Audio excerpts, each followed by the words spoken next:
And I had been hit with the question, how are you going to tell your daughter about what you did?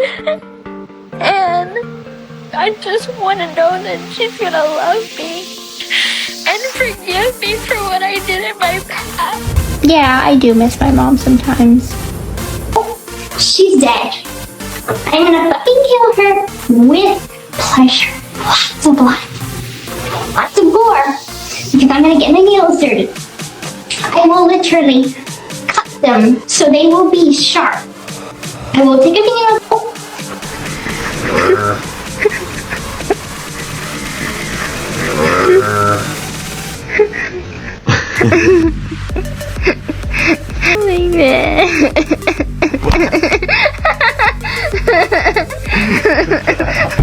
FayeCoopsTV.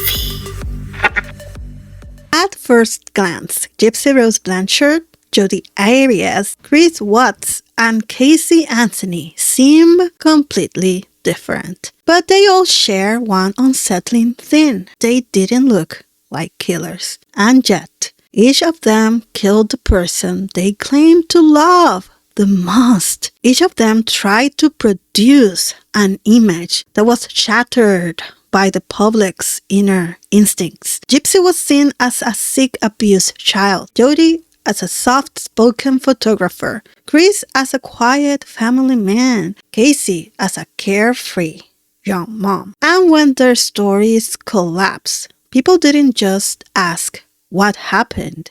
They asked, who were they really? Psychopath is a word that the internet agrees with to describe each of these criminals. And in most cases, the mask slipped after the crime.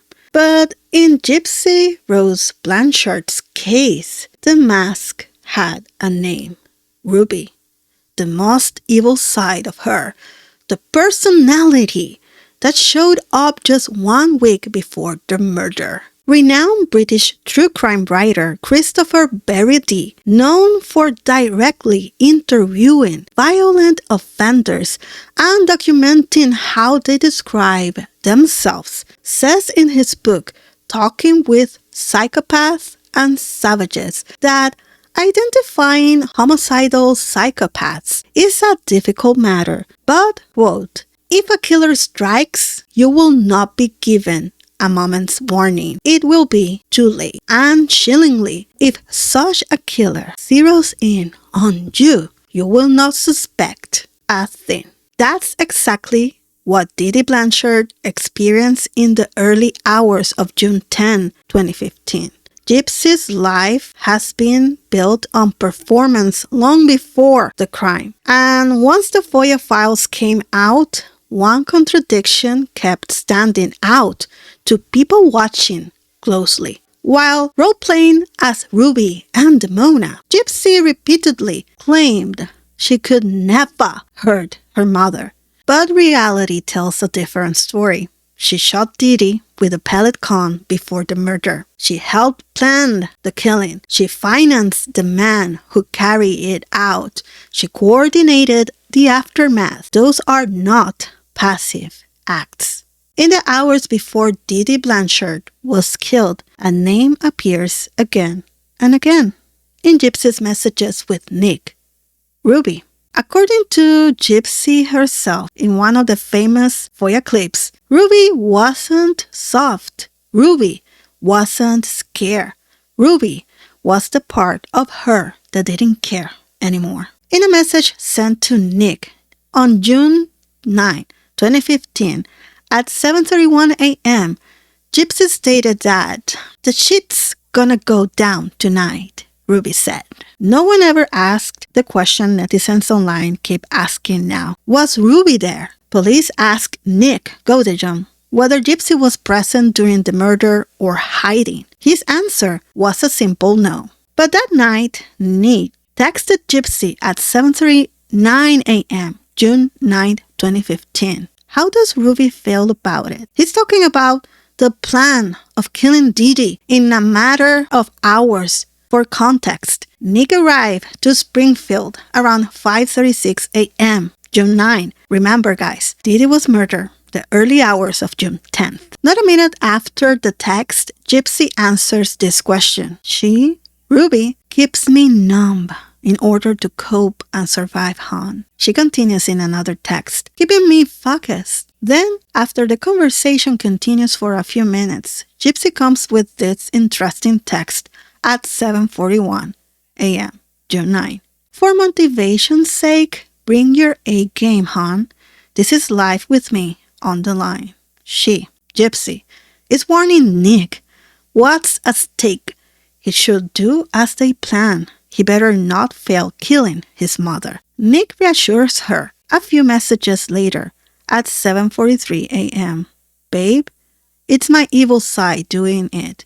He won't mess up because he enjoys killing. If Ruby was with him during the short time it took for Nick to stab Didi to death, that would be a game changer to the story. Gypsy had blood spatter on her shirt. The day she was arrested, her knuckles were wounded.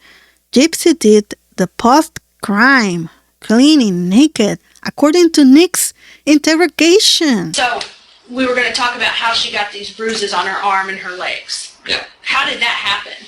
When you're marking your territory, how are you marking your territory? Well, when, her arms and bruises. One, see if I can remember exactly where one was. One was right here. This is where I bit her. I know for a fact. It's like on this side. Okay. If I'm thinking correctly. Okay. Yeah, it's on that side. It's permanent. Okay. And then I think I was trying to give her hickeys on her body as well. Okay. That's the other thing I was trying to do. Okay. And how about her knees or her legs? Why would there be any bruises there? It must have been because she was crawling on the ground when she was trying to clean up everything. That's actually where that came from. Okay. Did you make her crawl on the ground? Was that a turn on for you? Or Well, at first, I asked her to do it because it was a turn on. Okay. And they did a turn on, but after that, she just did it because she found it easier to clean because she was at perfect eye level to be able to find all what she had to clean up as quickly as she could. Why she was naked? Yeah. Okay. Thank you. Yes. Okay. Still, why she was wearing that blood-spattered shirt 4 to 5 days after the crime? Maybe that's the secret Nick is keeping quiet in prison. Maybe at some point she thought to pin Nick with a kidnapping story to the police. Who knows for real? The tragedy of Didi's murder is that the legal justice fell short. Gypsy Rose Blanchard is free today, but freedom doesn't end judgment. In the court of public opinion, she is guilty of being the mastermind in the crime against her mother. The truth can be debated, defended, or reformed, but never undone, never erased. People stop believing Gypsy's sad story. It's been debunked. Now, the picture is getting clear. Didi wanted Gypsy out of the pink house. She was done with her daughter's bullshit. Didi was going to let Gypsy go, but Gypsy is a very selfish, entitled monster, and neither of them ended up keeping the pink house. The cosplaying was the major part in the manipulation to lure Nick in her life's drama. It was a bonding tool, the way to blur responsibility, and many people believe that behavior didn't stop in 2015. Gypsy still does this in present time. That's the main reason netizens' unease keeps growing. People with the recent events keep asking whether that behavior ever really left. When you hear the word psychopath, you probably imagine someone like this. But more often, psychopaths actually look like this or this. The lady on the left is Nanny Doss. She killed 4 husbands, 2 children, one of her sisters, her mother, 2 grandsons, and a mother-in-law. And the one on the right is Carla Humoka, who was involved in the murder of her own sister and 2 teenaged girls. Neither looked dangerous. Neither appeared disturbed. These very normal, even pleasant-looking faces concealed something deeply evil. Dr. Carl Chicano, who I've been speaking with and who will be contributing to the docuseries that Becca and I have been working on, told me that this is called the mask of sanity. And it's not just a normal outward appearance that the psychopath puts on, but it's also a very seemingly normal behavior that the psychopath puts on, such as making cake of pops, playing good little mommy, or even spouting advice on a podcast. In Gypsy's case, the mask of sanity works particularly well because it is reinforced by a small stature, a baby voice, and a victim narrative.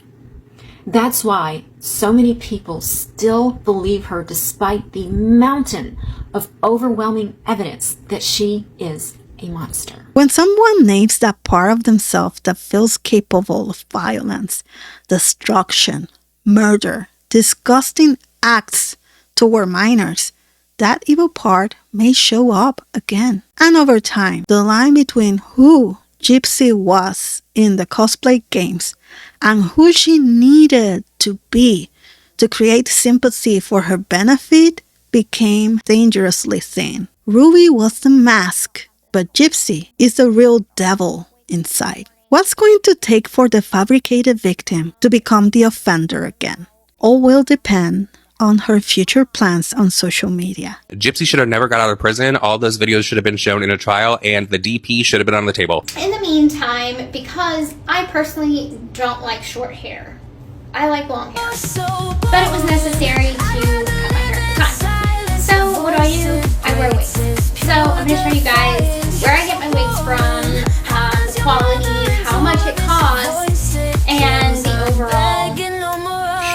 Is she going to become another scammer online selling snake oil? Or she be another person opening fake GoFundMes using her microdeletion symptoms or her child? Gypsy Rose Blanchard is not kidding anymore. She is back on TikTok weeks after announcing she was leaving to protect her peace for the millionth time. She reappeared under an official new account, encouraging followers to migrate with her, claiming that her main account with 9 million subscribers in the platform meant nothing. Yeah, she gave me her account for Christmas. I need to get some drink. But, yeah. You want to help payroll at least? I'm not. I mean, I think that giving me this account would be that's a pretty good payoff, right? I can't help but think that the hype of it all is the reason for it. And I feel like with this account, the follows are intentional and a little bit more focused on supporting me and my journey and who I am today. So if you follow me for that reason, I appreciate you. I see you. I love you. It wouldn't matter if I had 1 follower or my 9 million back. I just want to thank everyone for their support and continued love and understanding towards me every day. Every day's a journey in my life. So just know that I see you and I'm sending my big virtual hugs today. So thank y'all so much. Love and hugs.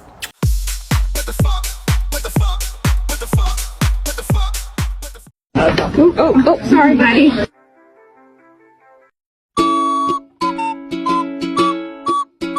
This cunning woman is showing herself without a wig, without the Jesus love me crap, with a fake southern accent, without her constant reptilian licking, just a natural version of her. That's a creepy comeback of her look in 2015. When the murder happened, she is pushing hard her no labels strategy, just the ones that doesn't attach her to the crime she grifted for years. The bloody past doesn't matter. She is just Gypsy. Rules don't apply to her. She was created in the spotlight. She is a special narc. At the end, she's a proud career con artist who wants to be a star. Listen, baby, I know I was a bad girl, but come on. You'd have to be crazy not to take me back. So she's back, setting the love bombing for her new grift back to TikTok, where she can monetize her eternal impulses of becoming an influencer that still has nothing to offer but talk about boring topics like spending her blood money on frizzy hair. Come on, Gypsy, spice it up! People want to know details of your crime. After all, you have the benefit of no double jeopardy. React to your disgusting searches and the bullying you did on Facebook to friends and family, like your sister me. Just embrace everything like you're already doing with the people mocking dancing.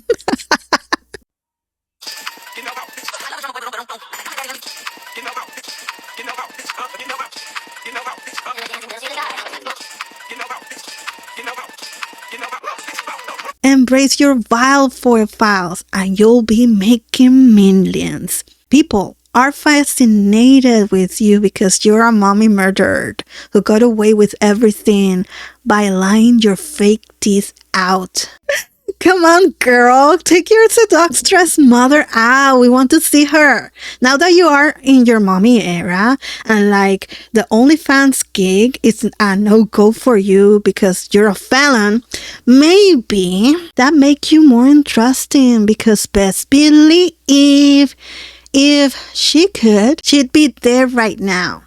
She's been everywhere online except Snapchat, Rumble, or Kik, and I think she has an account on RegNote, or I don't know, she canceled that too. But guys, I'm an American expat living in Asia, and I bet she has a Weibo account too. If I go look for her, I will find her. She is Gypsy Rose Blanchard, just making daddy proud. That makes you think her religious trademark podcast may or not be in the throes of becoming an afterthought. I may be wrong about that, but one thing I'm sure. She just wanted to show the haters she's doing something. The podcast is real, guys. It's a real thing, okay? Best believe it's not a deflection move at all. And the Copy Strikes battle was just a tool to silence haters who had a very valid reason to say she is the biggest liar since before 2015. Gypsy is the greatest offender. She has no other value besides that. This woman has no shame. Gypsy doesn't give a fuck. She has no value at all. Hollywood blocked her number. Social media is her last resort. Which tells us one thing. This bosom is one of the first fabricated victims that feels proud to be the offender. A parasocial psychopath uses victimhood and constant rebranding to deflect accountability, to control an audience rather than confronting people who scrutinize her directly. This kind of malignant people don't need to hurt others themselves. Her followers, her cult, do it for them. And she's on the throes of building a new cult of followers. She right away went to business. And before any of her minions watching now twists this with a bullying cover strike, let me be clear. I'm not diagnosing Gypsy Rose Blanchard. I'm commenting on public release material, documented messages, and observable behavior. And I'm telling you what I believe those patterns suggest. You guys have heard her words. You guys have seen her actions. You've seen when she shows up online, every time she gets clocked out with a whole new personality. During these past 2 years, this is a constant with the contradiction queen. What that means, I let you decide. And my honest opinion after reading several of the messages between Gypsy and Nick the night before the murder. I encourage you to check them out for yourselves. They're publicly available in the shared Google Drive released by the Into the Wits. I will put the link in the description box for you to access and spread the word. I want to say it's really sad that Didi was murdered by these two clowns, Nick, and I think I will make some of you mad, deserve to stay right where he is. If he was pussy whipped to the point to commit murder, he should not be out. Even if it's unfair, even if he learned his lesson and saw his mistake after Gypsy threw him under the bus, who can guarantee he's not getting pussy whipped again? That risk is too high. Gypsy used sex as the carrot hanging from the stick to guide Nick into her coercive diabolical game. Nick was just the perfect desperate man, if you think about it. Just like Ryan is another perfect desperate man. And Ken is just as evil as her. Ken is her evil twin flame. If you ask me, Gypsy and Ken are the different faces of the same malignant coin. That's why I don't question why he's staying with Gypsy anymore. He's an opportunist user with a big skeleton in his closet, and Gypsy knows best what to do with it. Period. He's still in the mess because he likes it. And he has high hope they can monetize their daughter. Ken is a grifter like Gypsy, and the DID disorder possum won't stop the mom influencer shtick. That's coming soon. She's Betty with the bad hair stealing from other creators. The natural human mommy following Meghan Markle's Dollar Tree template is the only card she has over us. Now that Gypsy from the church backfire, we'll see her back in Walmart and Target, feeding her shopping addiction, cooking inedible crap in her dirty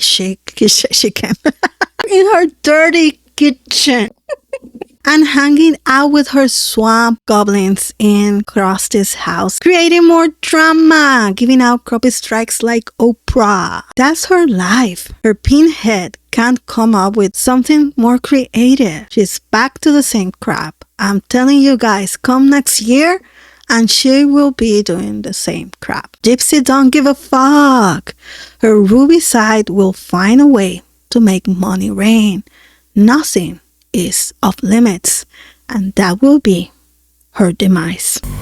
Do I have a job? I'm currently an author, so I consider myself an author. I have put out one book, which is called Released, Conversations on the Eve of Freedom. And I co-wrote that with Melissa Moore and Michelle Matrashani. And we are currently working on my memoir.